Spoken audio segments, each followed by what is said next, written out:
Aleluia! A graça e a paz do nosso Senhor e Salvador Jesus Cristo a todos os queridos irmãos e queridas irmãs.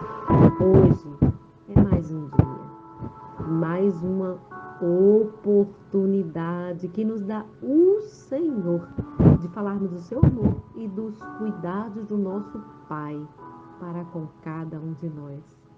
Eu me chamo Anne, sou do Rio Grande do Norte e quero junto com você compartilhar da poderosa palavra de Deus em nome de Jesus. Abra o seu coração. Os salmos de hoje, Salmos 32. O tema, o perdão que restaura.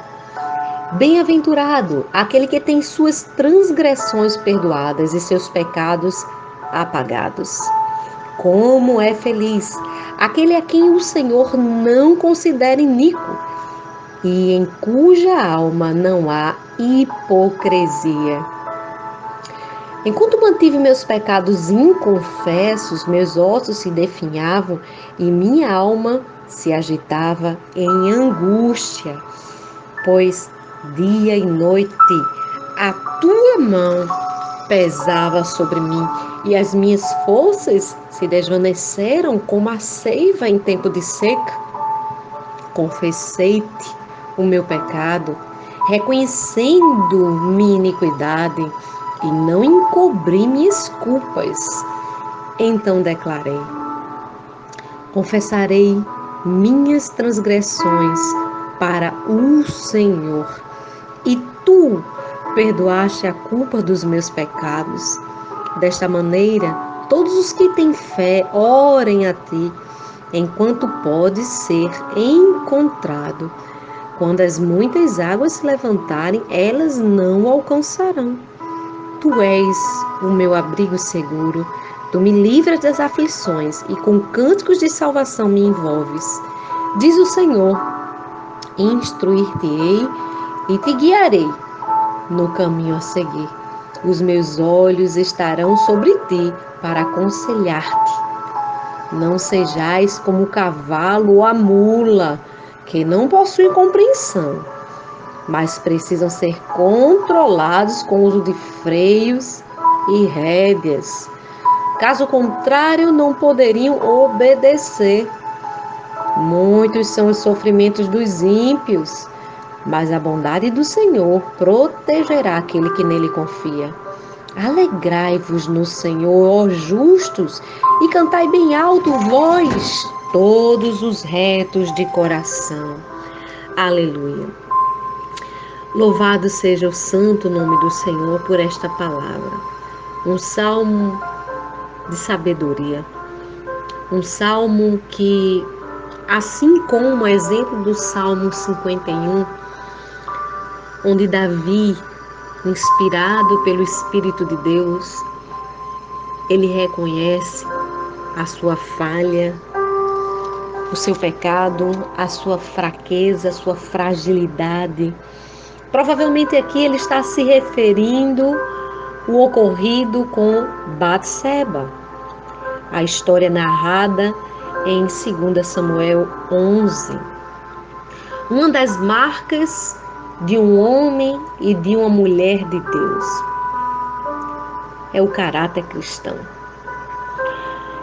É não somente andar na verdade, mas deixar com que esta verdade o transforme. A Bíblia diz: conhecereis a verdade e ela te libertará.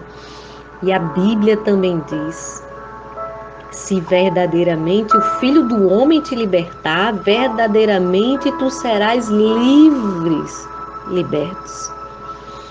Aqui Davi, ele expressa nitidamente, ele confessa o seu pecado e ele sabia que Deus tinha poder e tem poder para perdoar as transgressões que ele causou. E transgressões estas causadas em função do ocorrido entre ele e Batseba, quando ele manda o seu soldado Urias à frente do exército com a intenção de que ele viesse a morrer em batalha para que ele pudesse ficar com a mulher dele, pois esta já havia engravidado, quando Davi deveria ter saído para a batalha, mas ficou no seu palácio, e os seus olhos cobiçaram a mulher do outro. Aqui, queridos, vai um segredo de Deus para você. Um abismo chama outro abismo. Algumas pessoas que são aprisionadas por adultério, por espíritos de pornografia ou de prostituição. E que às vezes essas pessoas reclamam e até dizem que querem ser libertas. Porém, esta fraqueza ou fragilidade deve ser entregue ao Senhor. E muitas pessoas não compreendem que o poder de Deus é infinitamente maior do que essa fragilidade. Agora, o que é que você tem alimentado e nutrido? É aquilo que os teus olhos veem, que você tem nutrido acerca dessa fragilidade, muito mais aquilo que não deveria nutrir, assim como o exemplo dos ímpios que Davi diferencia aqui, ou a palavra de Deus, o poder de Deus? Porque o pecador, ele não vai ter prazer pela lei de Deus. O seu prazer vai estar nas coisas desta vida. E é claro que o pecado tem uma consequência. Deus, ele perdoa. Ele é fiel em perdoar. O próprio Davi disse, olha, é feliz o homem, é feliz a mulher a quem o Senhor não considera iníquo. E o que seria iniquidade? Seria você permanecer no erro. Sabe, quando a gente perdoa uma pessoa de coração, a gente deseja que de fato esta pessoa que falhou, que errou, ela possa verdadeiramente seguir um novo percurso, um novo caminho, e não que volte a cometer as mesmas coisas. Agora é interessante porque a palavra do Senhor também deseja isso para a gente. A Bíblia diz lá em 1 João, no capítulo 3, no verso de número 5 e 6. Presta atenção. Diz assim, sabeis igualmente que ele se manifestou para tirar os vossos pecados, e nele não há pecado, se referindo a Jesus, essa palavra. Todo aquele que permanece nele, em Cristo, não vive pecando. Toda pessoa que continua no pecado não viu, nem tampouco o conheceu. Filhinhos, ninguém vos iluda, quem pratica a justiça é justo, assim como ele é justo. A grande diferença está aqui. Nós podemos pecar e pecamos, e aquele que diz que não tem pecado, este, como diz as Sagradas Escrituras, faz de Deus um mentiroso. E a sua palavra não está em nós. Porém, aquele que reconhece que ele se manifestou para tirar pecado é liberto do poder do pecado, ou seja, não tem uma mente escrava.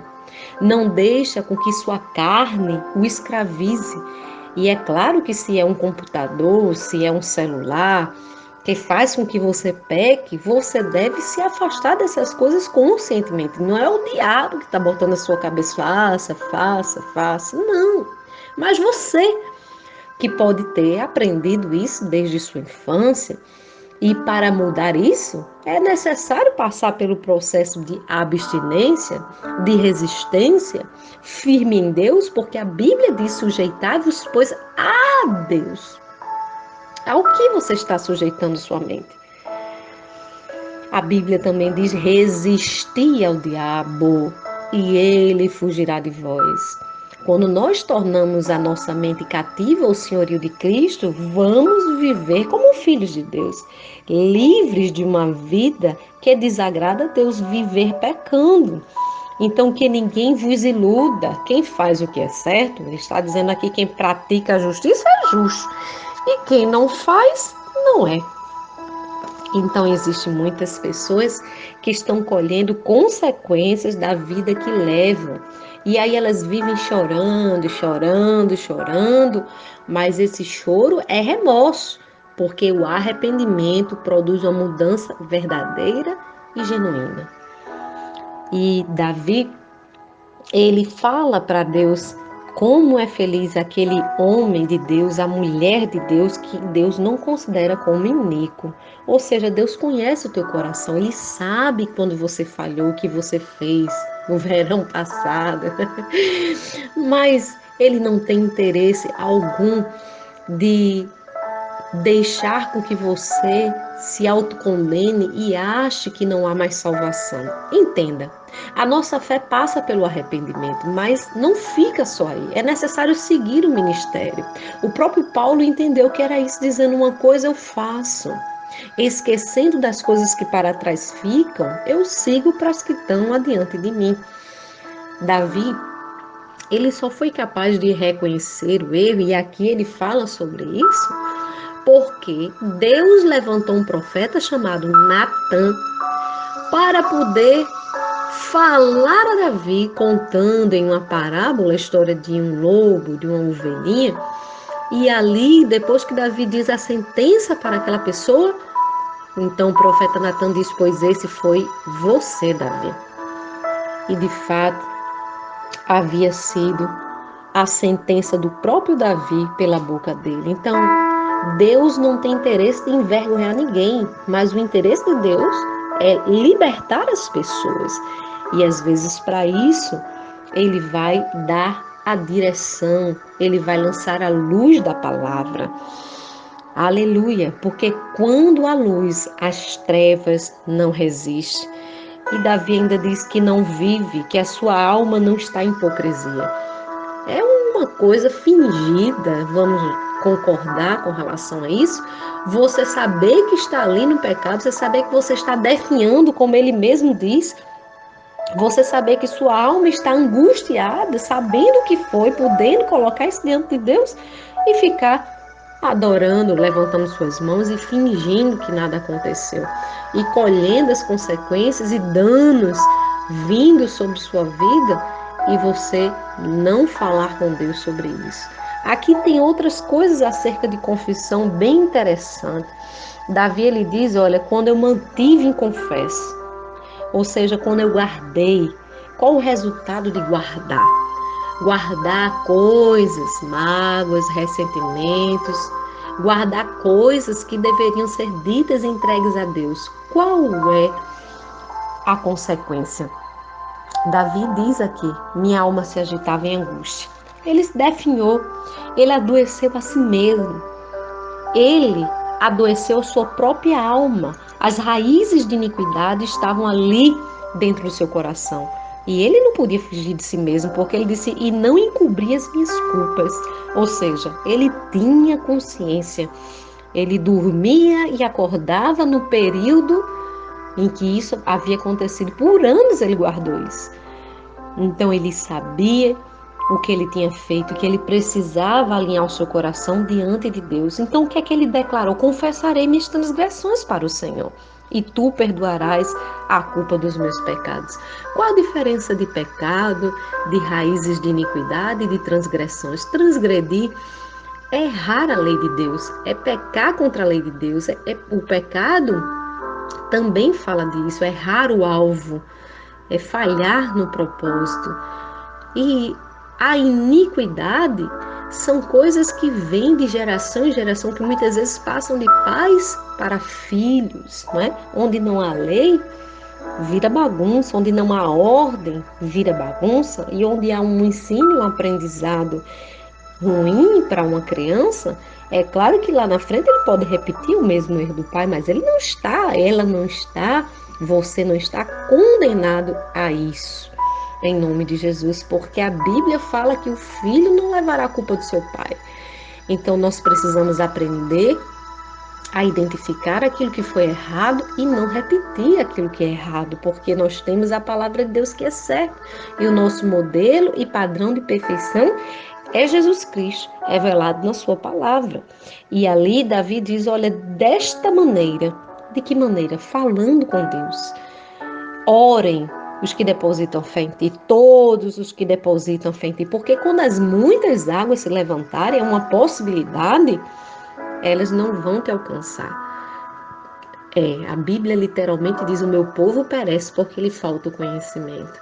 Muitas vezes estamos sendo destruídos ou atacados pelo diabo por coisas que são consequências nossas. E às vezes nós até culpamos a Satanás. Só que a Bíblia diz que os nascidos de Deus vence o pecado e o diabo não pode tocar. Então, esta é a verdade bíblica, essa é a palavra de Deus. Então, o reconhecer é o caminho melhor para poder tirar a nossa alma da hipocrisia, o nosso coração de um culto fingido ou uma adoração fingida e libertar a nossa alma da angústia e não ter essa sensação de que a mão do Senhor pesa sobre nós, porque você vai para o culto, Deus fala e fica falando, parece que a sua culpa vai aumentando, a sua transgressão vai sendo anunciada dia após dia. E quando a gente não tem a sensibilidade do Espírito, isso pode se tornar algo muito mais grave, que é cauterizar a mente, achar que não é com você, que é para o outro, que foi o outro, né? A síndrome do Éden, foi a mulher que tu me deste, a culpa não foi minha, foi de fulano, de cicrano, de beltrano. Olha, a Bíblia nos é clara quanto ao dizer que todos pecam, e todos, de fato, pecam desde o princípio. Porém, Jesus veio para tirar os homens da escravidão e da mente escravizada. E se você é uma pessoa assim, saiba que você não está sentenciado pelo exemplo ruim da sua família, o lar disfuncional, desestrutural que você vivenciou, a viver uma vida assim. Agora, você precisa exercitar a sua fé em Deus e levar suas fraquezas para Ele. Escute o que a palavra diz em Isaías 43, 25, para nós orarmos por você. Sou eu mesmo aquele que apaga as suas transgressões, por amor de mim, e que não lembra mais dos seus pecados. É isso que Deus fala na sua palavra. Quando há um coração quebrantado e contrito, Deus não desprezará a oração que foi feita. O resultado desse encontro pessoal de Davi e Deus, por causa da revelação do profeta Natan, foi ele confessar as suas culpas diante de Deus, chorar, se arrepender verdadeiramente, e ele não perdeu o seu ministério por causa disso. Não é verdade? Então, Deus, ele ama você. E ele faz isso é por amor dele mesmo e fidelidade à própria palavra. A Bíblia ainda diz em Efésios 1:7, nele temos a redenção por meio do seu sangue, o perdão dos pecados, de acordo com as riquezas da graça de Deus. Nós sabemos que o amor dele por nós é imensurável. Então Deus, através do seu Filho amado, nos redimiu, Ele nos perdoou, Ele nos tira a consciência culpada. E se a tua consciência te condena hoje, saiba que Deus é maior do que a tua consciência. Ele é maior do que o teu coração. Como diz as Sagradas Escrituras, Ele dá de bom grado o seu perdão. Se você é alguém que precisa se perdoar por algo que você fez, vamos orar. Se você precisa confessar, coloque-se diante de Deus se você acredita que está adoecendo por causa disso, porque Deus é perdoador, rico em graça, para todos aqueles quanto invocam ao nome dele, esses serão alcançados. Deus, em teu nome, nós queremos, ó Pai, colocar diante do Senhor todas as nossas falhas, faltas e fraquezas. Esta palavra, Senhor, nesta noite, neste dia, diz que o perdão divino, ele restaura, ele absolve os homens, ele faz com que os homens tenham condição de estar na tua presença e permaneçam adorando livremente por causa do sangue do teu Filho Jesus Cristo. Pois quando tu nos olhas, Senhor Deus, tu não olhas, Pai, para as nossas falhas, mas tu olhas para o sangue do teu Filho. Que tu, Senhor, possa receber esta oração que o teu servo e tua serva neste momento te faz. É diante de ti que tal pecado, que tal vergonha, Senhor, talvez um escândalo, algo, Senhor, que ele ou ela traz à sua memória por causa da luz do teu evangelho, do Espírito Santo, não para acusar ou condená-lo, mas para libertá-lo. É algo, Senhor, que só o Senhor pode livrá-lo. Livra de uma mente escrava, livra, Senhor, da escravidão, do pecado. E que o teu Espírito possa nos levar a caminhos retos, a exemplo do teu servo Davi. Que o Senhor possa nos instruir e nos guiar, Senhor, porque os teus olhos estão sobre nós para nos aconselhar, para nos mostrar o caminho, Senhor, da vida, o caminho, Senhor, da bênção. Em nome de Jesus, que a tua bondade nos proteja, que a alegria do teu Espírito, Senhor, brade nos nossos corações e que o Senhor nos livre de toda culpa, Senhor.